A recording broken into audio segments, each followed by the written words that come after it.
बढ़ाएं अपने गांव की शान और बढ़ चढ़ कर करें मतदान। जय बिहार, जय जय बिहार।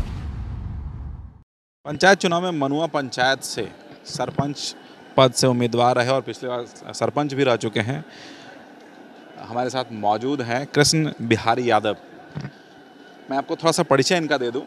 काफ़ी विवादों में रहते हैं अक्सर। हाँ, हालांकि इनके ऊपर कोई विशेष उस तरीके की कोई सजा या इस तरह की कोई बात नहीं हुई है, लेकिन आरोप लगता रहा है। शायद आपको याद होगा, कुछ दिनों पहले ही हमारे यहाँ केंद्रीय मंत्री पशुपति कुमार पारस को धमकाने का एक मामला सामने आया था, जिसको लेकर दिल्ली में केस भी हुआ था। ये वही व्यक्ति हैं। क्या मामला था और कैसे चुनाव जीते, कितना परेशानी हुआ उसको? सबसे पहले मैं मनुआ पंचायत के जनताओं को प्रणाम करना चाहता हूं, जिन्होंने इस बेटे को आशीर्वाद दिया और 5 साल विगत सेवा के बाद फिर हमें दूसरी बार सेवा का मौका दिया। और पंचायत के जितने भी बुजुर्ग लोग हैं, हमारे माता पिता बहन, हम सब परिवार के तरह ही रहते हैं और परिवार वाले को सबसे पहले प्रणाम करता हूँ मैं।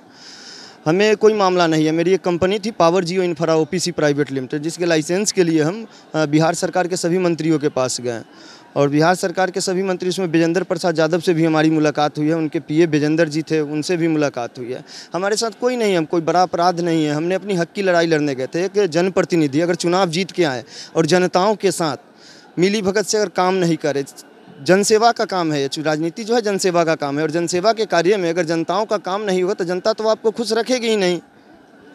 और देश के ऐसे भी हालत आप देख लीजिए, कोरोना के बाद देश की हालत क्या रह गई है।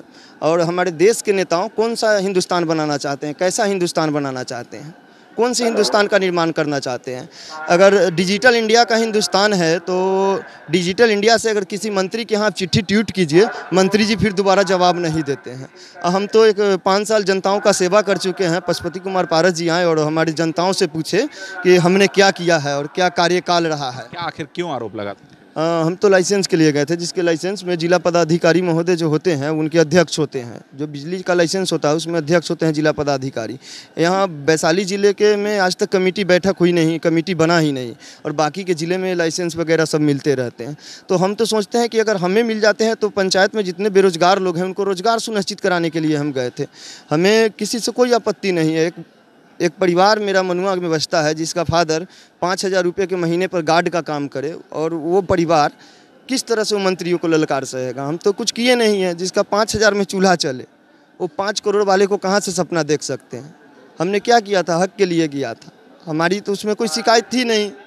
आखिर क्यों आरोप क्यों लगा? आखिर कि क्या मामला क्या हुआ था? आखिर मामला हुआ कि 22 तारीख के दिन डायरेक्ट हम मंत्री जी को फ़ोन किए थे, तो मंत्री जी हमको फिर 22 को ही कहें कि 23 तारीख का ये फन इन पॉइंट में मेरा प्रोग्राम है। फन इन पॉइंट में गए, उस वक्त हम ऐसे मंत्री जी को जो सांसद प्रतिनिधि है प्रमोद कुमार सिंह, उनसे हमारी 4 बार बात हो चुकी है। 5 बार माने कि 4-5 दिन पहले से बात होती थी, और दूसरे बार जब उनसे बात हुई तो बुलाएँ, वहाँ बुलाने के बाद फिर हम उनके आवास पर भी गए थे। वहाँ गोपनीय शाखा के जो अध्यक्ष हैं चंदन जी, उससे भी हमारी मुलाकात हुई थी, और उसका आवेदन भी है। अभी तो हमारे पास है नहीं तो हम आपको सब आवेदन हम सम्मिलित कराएंगे, ठीक है। लेकिन अगर मान के चलिए कि अगर हमारी दुर्दशा अगर खराब रहती तो हमारे तो गांव के लोग ही ललकार देते, वहां से हटा देते मनुआ से। हमने 5 साल इस मनुआ की मिट्टी में खेले कूदे बड़े। बात क्लियर नहीं हो रही है, क्योंकि आखिर उनको इस तरीके से केस करने की क्या आवश्यकता पड़ी? आप कोई भी व्यक्ति मंत्री के पास अपना आवेदन लेके जाता है, बहुत सारे काम के लिए जाता है, लेकिन उस पर FIR तो नहीं होता। आखिर क्यों FIR हो गया? हम तो उनसे काम लाने गए थे, तो काम लाने गए, वहाँ आवेदन दिए। उसके बाद उनकी नीयत क्या हुई, उसके बाद उन्होंने दिल्ली में गया। विवाद हुआ था? कोई विवाद नहीं हमारे साथ। इसी तरह के फ़ोन पे बातचीत हुई थी? फ़ोन से तो कोई बातचीत है नहीं। फ़ोन से डायरेक्ट जो बात हुई है कार्य पर बात हुई है। हमारी आत्मविश्वास कहती है, क्योंकि वो हमारे पिता तुल्य अभिभावक हैं पशुपति कुमार जी, और एक सांसद प्रतिनिधि है, जनप्रतिनिधि है। उनके सम्मान के लिए तो मेरा सिर हरदम झुकेगा, क्योंकि बाप की उम्र के हैं तो बाप का दर्जा ही उनको देना चाहिए। आखिर क्या कुछ तो बात हुई होगी, क्यों आप पर FIR कोई कर देगा? कोई जब तक कोई नुकसान नहीं हो, किसी तरह का कोई खतरा नहीं हो, तो क्यों कोई कर देगा FIR? अब तो उनको समझ में आना चाहिए कि क्यों किए। अगर गलती हमसे हुई है तो गलती दर्शाए। उन्होंने जो गलती की हम के लिए है तो गलती वही न दर्शाए। फिर आप कोर्ट में गए, न्यायालय में गए? हाँ, न्यायालय में। हम तो हाजीपुर में, हमें न्यायालय पर भरोसा है। हम न्यायालय में कोई प्रणाम करते हैं कि गरीबों के लिए दूसरा कोई अधिकार नहीं है, न्यायालय ही है। हम तो पहले भी कह चुके हैं कि जिसका बाप गार्ड का काम करे, 5,000 का महीना कमाए, उसके बच्चे, एक सांसद के जो खर्च होते हैं उसके खर्च के तुलना में तो मेरा परिवार भी नहीं है। तो हमें तो न्यायालय ही जाना होगा ना सर, न्यायालय पर ही भरोसा है हमें। क्या आरोप लगाया आपने? हम पे आरोप लगाया कि फ़ोन से गलत गाली गलौज दिया गया है। अगर एक पिता तुल्य अभिभावक को हम गाली देते हैं तो हम अपने पिता को कहाँ छोड़ रहे हैं। आपने फिर क्या कंप्लेन किया? हमने कंप्लेन उनसे यही किया कंप्लेन कि जो सुधार है उसमें हमको किया जाए। हमने लाइसेंस पर अभी तक हम सीजीएम के यहाँ पेशी नहीं हुए, हम पेशी होंगे, हम अपनी कार्यशाला में कागज़ को पेशी करेंगे। हम अभी तक आप जो आड़ो आपने लगाया है मंत्री पर या फिर किसी और पर, वो क्या है?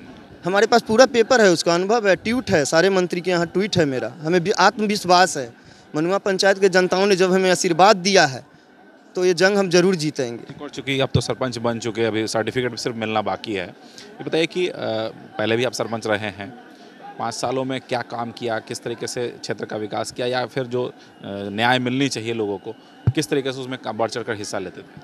जैसे हमारे ग्राम कचहरी में एक भी केस नहीं है, जैसे 3 केस हैं जो हमारे ग्राम कचहरी के बाहर के दायरे हैं, 3 केस है। और मनुआ पंचायत में जो राशन होता था, राशन में जैसे होता था कि जिनका 5 आदमी का नाम है, 2 आदमी का राशन मिलता था, फिर कूपन नहीं दिया जा रहा था, वो सारे हमने उपलब्ध कराए हैं। मनुआ की मिट्टी से लड़े हैं हमने। मुखिया का भी काम आपने किया? हाँ किया है, मनुआ के ज़मीन से जुड़े हुए हैं, हर घर से मेरा पारिवारिक रिश्ता है। आगे क्या करेंगे? अभी जीत करके जाएंगे यहाँ से, तो जीत करके जाएंगे तो फिर मनुआ का माटी का ही सेवा करेंगे। जिस माँ बाप ने आशीर्वाद दिया है उस माँ बाप की ललकार पर बेटा तो जरूर हाजिर रहेगा। तो इनका कहना है कि इस क्षेत्र का विकास करेंगे। मुखिया के भी कार्य क्षेत्र में दखल देते रहे हैं क्षेत्र के विकास के लिए, अपने लोगों के विकास के लिए।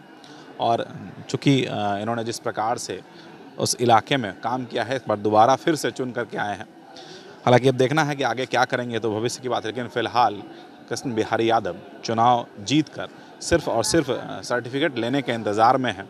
और मैं आपको याद दिला दूं कि ये वही कृष्ण बिहारी यादव हैं जिनके ऊपर पशुपति कुमार पारस, जो कि यहाँ से मंत्री हैं, उन्होंने अपने ऊपर रंगदारी मांगने का एक केस दिल्ली में दर्ज कराया था।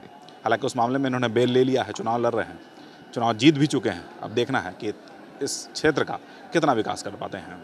कैमरामैन रतन के साथ विकास आनंद, वैशाली न्यूज़, हाजीपुर। तो ग्रास रूट डेमोक्रेसी कहीं होती है, वो है पंचायत का चुनाव। तो आप बिल्कुल बढ़ चढ़ के हिस्सा लें और बिल्कुल बिना किसी प्रलोभन में, लालच में आए आप मतदान करें, अपने पसंद का उम्मीदवार चुनें।